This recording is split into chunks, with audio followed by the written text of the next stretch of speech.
Hello, everybody. I'm here to talk to you about advocacy. It's not going to be a super long one, but hopefully it makes a mark, leaves a mark. Okay, so this is basically what we're doing, and that's pretty much all it is. It's harder than you think it is, and we're going to talk a little bit about that. And we're going to talk a little bit about your obligations as a social worker towards advocacy. So, on the very most basic level, there are two types of advocacy. I'm going to struggle with that tonight. Cause and case. Cause is advocating around a social issue, not for a specific person or family. Case is something you're specifically working on yourself around, individuals. So it's really important when we're talking about case advocacy to remember that it is very easy to cross a line in between advocacy and self-determination and advocacy and disempowerment. So sometimes what happens is that when we try to help a client, we forget that clients have a right to self-determination. They have a right to make decisions without the interference of others, and that includes the social worker. And it can feel very hard to do that sometimes, because sometimes you feel very strongly about whatever the path should be, but it's not. It's not. It's not to their benefit if we push our own beliefs onto them. So it can be really difficult to walk this line. And disempowerment is a related concept, right? So empowerment is the ability to influence decisions about yourself, decide your best outcomes, and to really determine your own life course, right? So, same kind of idea. And these are things that are difficult even for very experienced social workers sometimes. So, it's easiest to remember it as with clients, not for clients. So, you want to do the work with your client. You don't want to do work for them. You want to work alongside. So it's also much more emotionally challenging than you often expect that it will be, and not for the reasons that you think, right? So case advocacy, of course, it is challenging because the work is challenging, right? Sometimes it's frustrating, sometimes it's hard, sometimes you can't get accomplished what you want to have accomplished. Fine, all of that is true. But I don't mean that here. When I'm talking about it's not as simple as you think it will be, what I really mean is sometimes you end up advocating in situations where you feel like you shouldn't have to, where you have to push against your own regulations and your own agency, your own rules, your own boss, your own colleagues, whatever. And, you have to be willing to be somebody that folks aren't thrilled with, that your boss isn't thrilled with or that management isn't thrilled with. As long as you are operating within the bounds of professional morality and doing the right thing, it's okay to be the squeaky wheel, right? So I just want to make sure that folks understand that it's not as simple as fighting the external fight. Sometimes the fight is internal. It can be, for sure. But also, it's also not simple on an individual level. So, at the bottom here, I have boundaries, boundaries, boundaries. So, it's a joke, right? You're not helping anyone if you burn out and go become an accountant, right? But, a lot of social workers don't put enough emphasis on good boundaries and making sure that their own emotional well-being is taken care of. And the problem with that is that, you end up running at cases at, top speed. And what ends up happening is that you get tired really fast, just like any sprint. You get tired fast, and a career is not a sprint, it's a marathon. So it's really important that you protect your emotional health, hold really healthy boundaries, so that you don't feel the need to leave the field. We want social workers who care, for sure, right? And if you're going to run at your cases as hard as possible, obviously you care, and it's great that you care. It's just that you will not remain a social worker for long if you cannot figure out how to care for yourself, put on your own oxygen mask before helping others.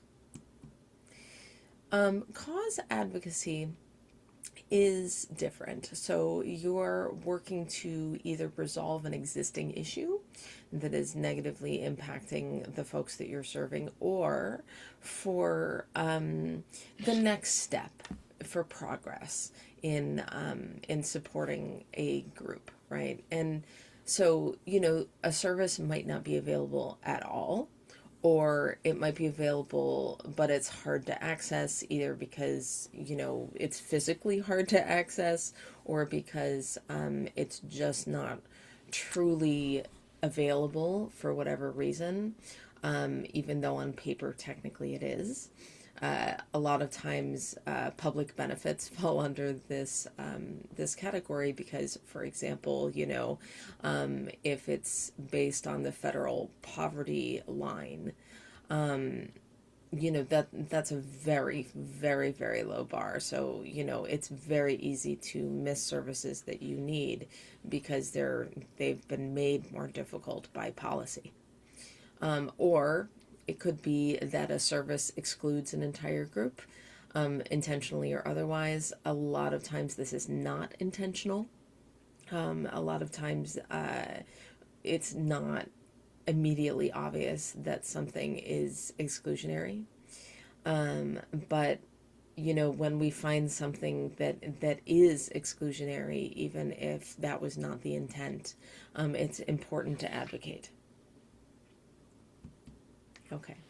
So, as a social worker, especially at the beginning of your career, advocacy is often overlooked. We often focus very hard on doing our casework, right? And working with those individuals and families.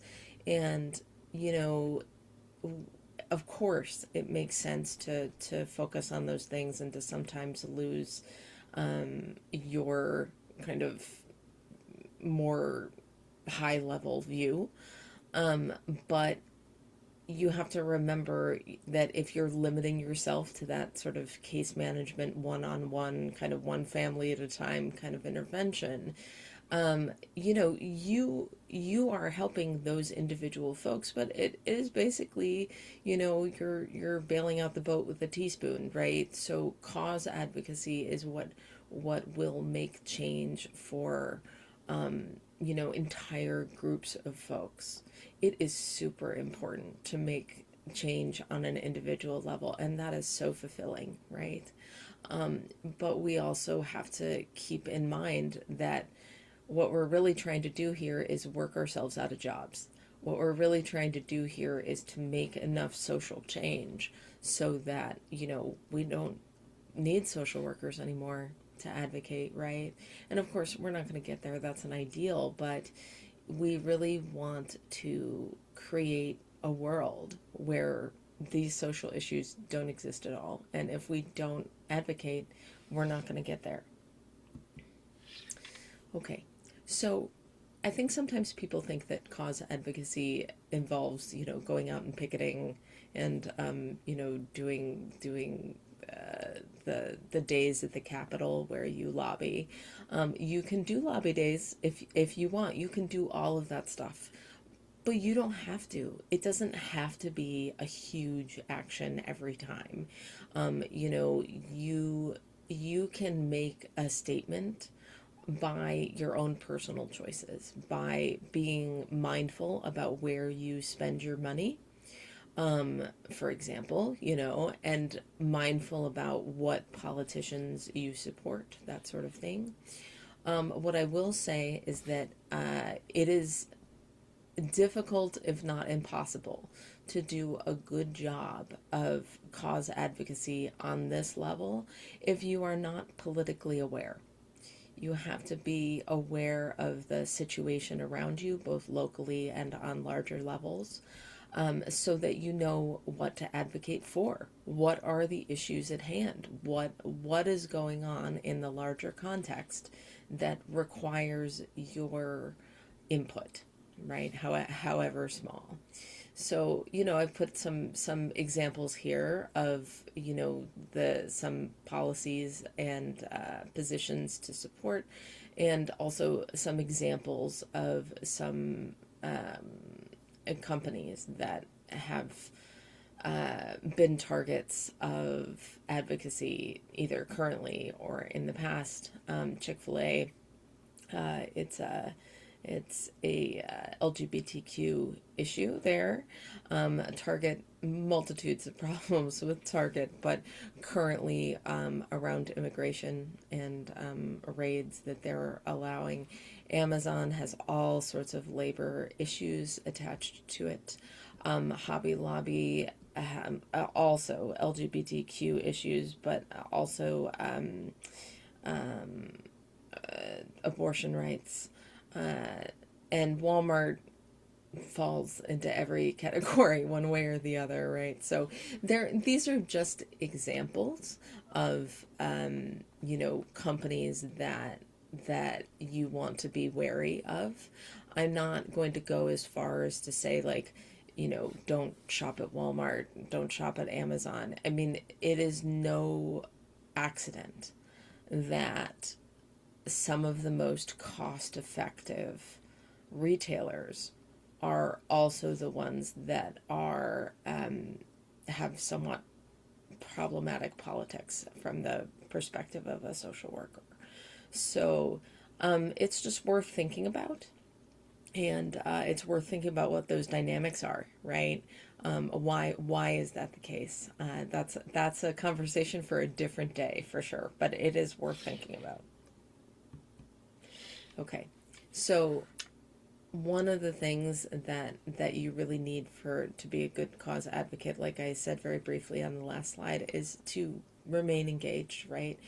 And here I really want to underline the idea of sticking to reputable sources. Reputable does not mean unbiased, not necessarily anyway, because I think people put up unbiased to mean that, you know, the only source that is of value doesn't have a bias. Well, every source has a bias. There is no source that doesn't. Even video has bias, right? Because it's taken from a particular perspective.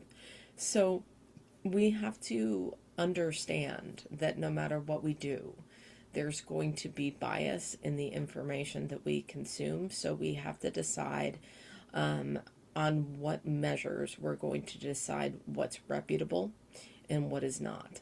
And, you know, there's tools for this. You know, there's the media bias check. It's a map, really, and that can be really useful. And I just feel the need to say that, you know, reputable sources can have a measurable bias, either direction, right? But that doesn't make them not reputable. What is reputable is well researched, is honestly reported, right?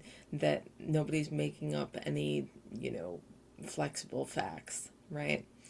And so you have to let go of the idea that reputable means no bias. It's just not going to be possible to get that. Okay, so What are the skills that you need to be a good advocate? Well, I mean, really, the first thing that is important is to know what you're advocating for. Why are we here? You have to be willing to engage and to keep your eyes open and to be educated about what's going on around you. Remember that, you know, the world is always changing, and so you should be a lifelong learner. You don't have to spend the rest of your life doing college classes, but to educate yourself on the issues going on around you. A really good idea, and will make you a much stronger advocate, on both levels, on both a case and a cause level. Critical thinking skills, super important, right? So we discussed critical thinking a few lectures ago, and I think sometimes a lot of students mix up the idea of problem solving with critical thinking, and certainly part of critical thinking is problem solving. But, um, you know, problem solving can be sort of a vague process, and it can also look a lot just like making a complicated plan, right? And that's not what critical thinking is. What critical thinking is taking all the relevant factors around a decision or a cause, and figuring out what is salient in that particular situation, right? Figuring out what's relevant, what specific issues are at hand. And you know, this is a skill. This is something that folks come to college to learn. An argument can be made that this is the most important role of college, is to teach critical thinking to students, because often, that is the expectation, is that you go through college thinking critically about the things that you're learning, and the choices that you make. And when you go to advocate for others, to be able to apply those skills of examining every part of an issue from all the different directions, comparing your options, and then making decisions from that informed place.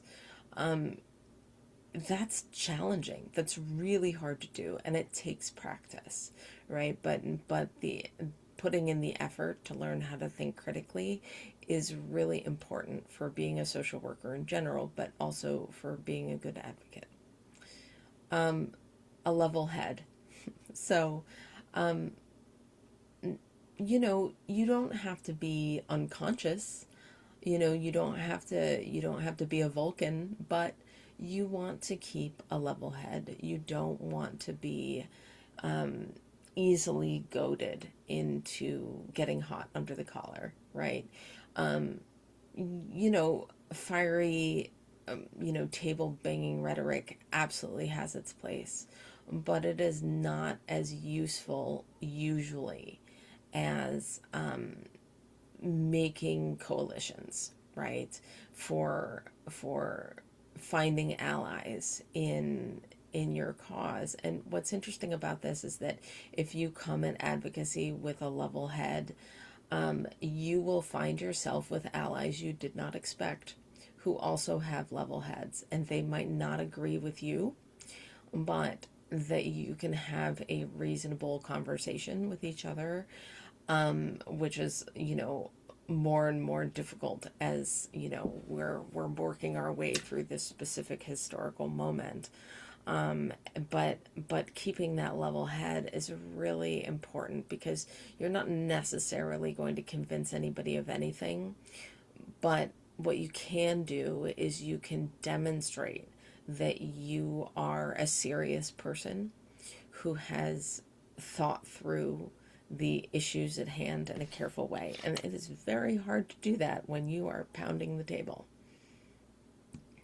Okay, so on that note, how do you cross a divide and effectively advocate, right? Like, how do you advocate when the person you're sitting across the table from is just not listening and they're not, picking up what you're laying down? You know, again, your debate skills need to be on point, right? No circumstance calls for name calling or yelling and crying or gaslighting or, giving as good as you get. Because sometimes people come at you when you're trying to do advocacy work, and they don't play fair.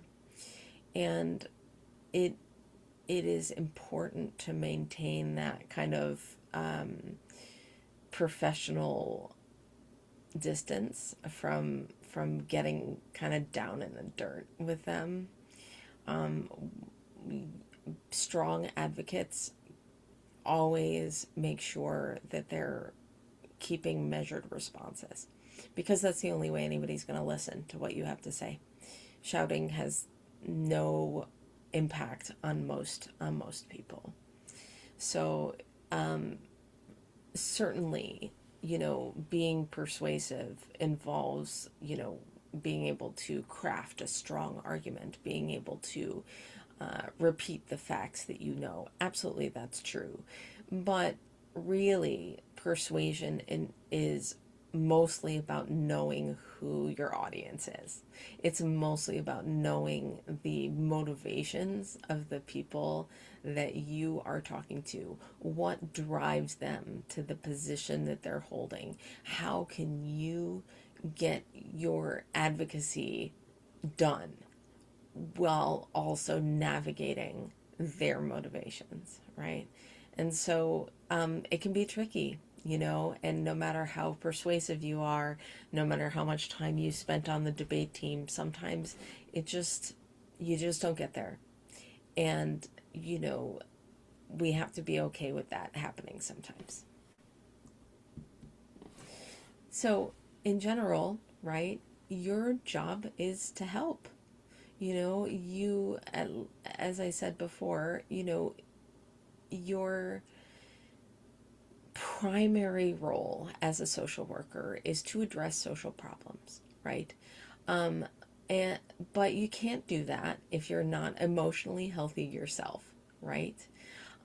You have to make sure that you have your own needs met so that you can focus on factors external to you. So once you've done that, you have to examine whatever privileges that you have and use them to help other folks, right? As it says here on the slide, this is the NASW value of service and its corresponding ethical principle. And if our primary goal is to help people in need and to address social problems, if that's the case, then it's important that we're putting that service above our own self-interest, right? So, we want to make sure that we're not always thinking about, me and what's good for me and what's good for my family and my children. You have to think a little bit about what's good for society, right? What's good for all of us as a whole, and what role do I have in that? Because service is not just about direct service with individuals and families. It is also about serving the community. And then, you know, you have to understand that sometimes your advocacy means giving something up. You know, we sometimes come to this work with privileges we didn't even know that we had, and we didn't earn them, and we just get lucky sometimes. And when that's the case, it's really important to remember that we have an obligation to advocate and to use the privileges that we have to help others, right? So if we're only fighting for principles that benefit us, who are we advocating for? We're only advocating for ourselves. So sometimes you have to put that aside. Sometimes you have to advocate for something that really isn't to your benefit. You know, if you're in a certain tax bracket, is it to your benefit to advocate for, tax hikes on that bracket in order to give advantages to folks in a lower bracket? That's against your own self-interest. But that's what we're obligated to do. If you have plenty and other folks don't have anything, you've put on your oxygen mask, you're okay. Now it's time to put it on to other folks. So here's some advantages, right? Like, this is just a reminder of some of the things, not even close to, all of the things. We could have just kept going with this for a really long time, but these are some really, really common ones that we don't necessarily think about when we think about advantages. And so I just want you to spend a little bit of time with this slide. You can, hit the space bar and pause the video, but to think through these and think through which of these privileges you have and which of these privileges you don't have, and what you can advocate for in a realistic way, right? So the other thing about advocacy is that, it is our ethical obligation to challenge social injustice, right? So we are there to work for and alongside folks who don't have much of a voice, right? And so while we are focused primarily on poverty and unemployment and discrimination and all of these, different forms of social injustice, really what we're trying to do is to make sure that everybody has access, everybody has the same opportunity, that fence in front of us that's blocking our view, we're not just getting a step ladder to look over it. We're figuring out a way to pull the whole fence down, right?